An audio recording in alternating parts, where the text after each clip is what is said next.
dans cette ordonnance-là, cette infraction-là a été mentionnée.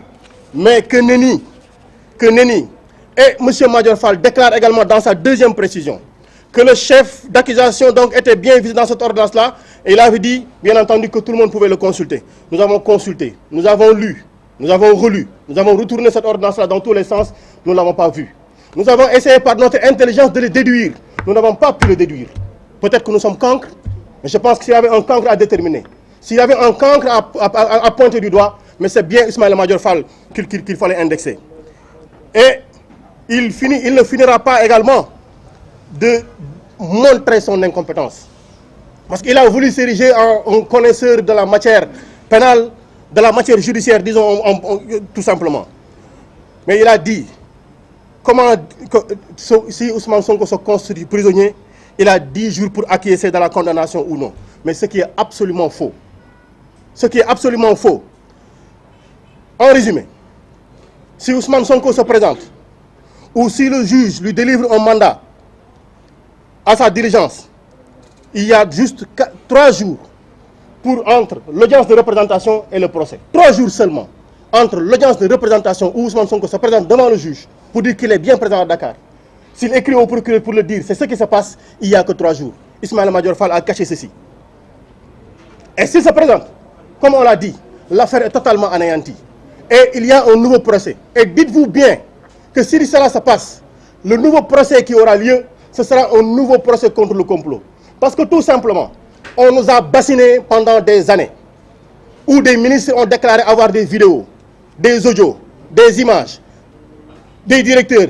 Ils ont fermé leur cabinet ministériel, oublié les besoins des Sénégalais pour être sur les plateaux de télé avec une task force et déclarer toujours urbi ou orbi qu'ils avaient des éléments et que voilà un monsieur qui a été auteur de tel, ils avaient les vidéos.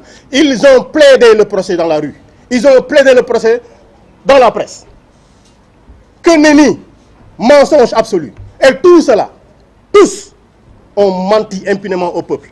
Quelle confiance on doit accorder désormais à un gouvernement qui a passé son temps à mentir au peuple? Quel crédit on peut leur accorder? Et nous avons là aussi entendu le ministre des Forces armées, cet ancien brillant avocat, déclarer que ce qui a été constaté ici au Sénégal ne peut pas fonder une action devant la CPI. Entendez-nous bien. Le ministre des Forces armées, M. Sidiki Kaba, déclare que pour qu'on puisse aller à la CPI, il faut plus que ces 46 morts entre février 2021 et juin 2023. Ça veut littéralement dire qu'il nous faut, pour que nous puissions enclencher les actions au niveau de la Cour pénale internationale, attendre encore qu'ils nous tuent davantage, qu'ils en tuent davantage. Mais rassurez-vous, ça ce sont des promesses que nous avons déjà entendues. Des députés nous ont promis de marcher sur nos cadavres en 2024. Et allez-y voir le document de programmation budgétaire. Je parle du document sur les risques budgétaires. En 2023, ils avaient déjà inscrit eux-mêmes qu'en 2023, il y aurait du trouble au Sénégal. Mais qui le leur a dit, bon sang? Comment ils peuvent rentrer dans nos cerveaux? Comment ils peuvent prévenir l'avenir? Est-ce que c'est des imprécateurs?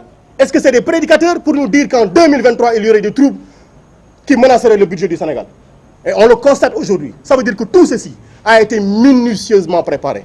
Et j'ai l'impression, minutieusement préparé. Et c'est facile de le démontrer. C'est vraiment facile de le démontrer. Pourquoi? Parce que il nous dit, on ne peut pas aller à la CPI. Mais je rappelle, pour le procès de Laurent Gbagbo, on lui avait juste reproché, on l'a chargé de crimes contre l'humanité, de tentatives de meurtre et autres infractions. On n'a jamais décompté les morts.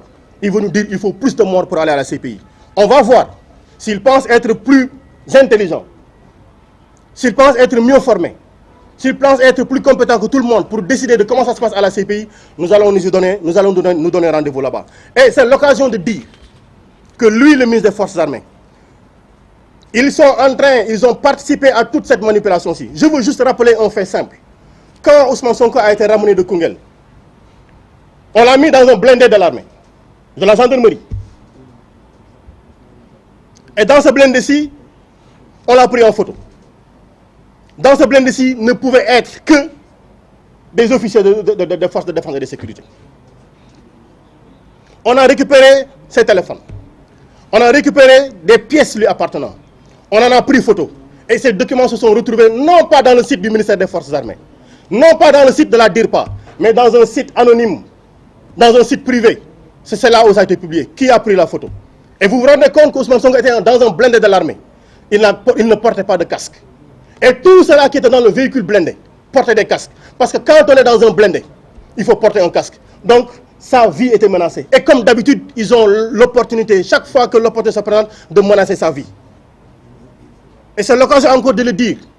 Ils nous ont dit que les armes qui circulent dans ce pays-ci ont été portées par des étrangers, par des forces occultes.